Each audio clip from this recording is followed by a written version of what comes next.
Good morning বন্ধুরা। আজকে breakfast বানাচ্ছি। দেখো আমি কি ব্রেকফাস্ট বানাচ্ছি, দেখাচ্ছি তোমাদেরকে। দেখো বন্ধুরা, আজকে আমি বানাবো পনির পরোটা। তো পনির পরোটার জন্য পনির কিছু নিয়েছি, কিছু মানে অল্পই নিয়েছি, বেশি নিইনি। তো পনির অল্প নিয়ে আমি এটাকে গরম করে একদম পুরা জাল দিয়ে জলটা টানিয়ে নিয়েছি।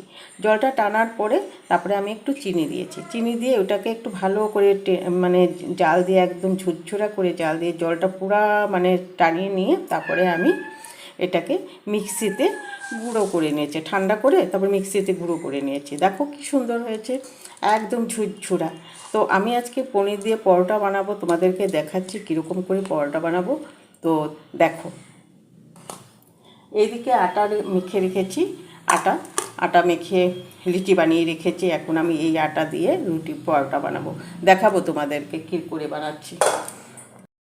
দেখো, আটাটাকে বেলে নিচ্ছি ভালো করে, পাতলা করে একদম বেলে নেব। পাতলা করে বেলে তারপরে আমি কি করে বানাই দেখাচ্ছি। দেখো, একদম পাতলা করে বেলে ভালো করে গুঁড়া আটা দিতে হয়, না হলে তো পাতলা হবে না রুটিটা। তো একদম পাতলা করে বেলে বানাচ্ছি। দেখো, সবাই তো পনির ভালোই বাসে, পনির বাচ্চা বড় সবাই ভালোবাসে। তো পনির তো বাচ্চাদেরকে স্কুলে দেওয়া বানিয়ে বহুত প্রবলেম।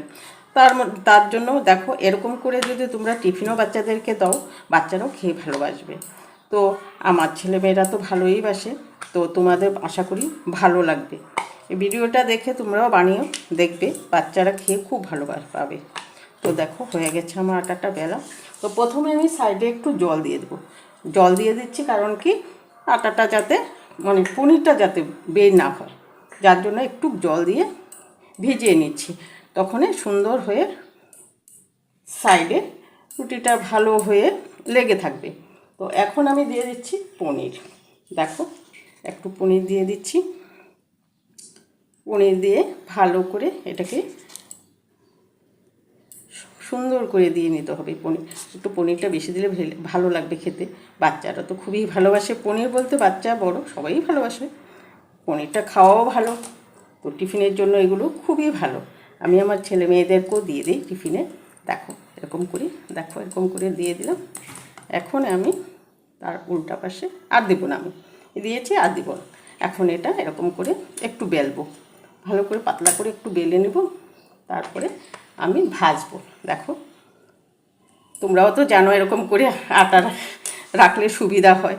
বাটিতে যেখানে সেখানে আটা ফেললে ভালো হয় না, রাখতে মানে অসুবিধা বোধ মনে হয়। তার জন্য এরকম করে বোতলে ফুটো করে রেখেছি। আটা নিয়ে নিয়ে এরকম করে দিতেও ভালো সুবিধা হয়। তো দেখো হয়ে গেল। এখন আমি এটাকে ভাজবো। আজকে পেনে বানাবো পরোটাটা।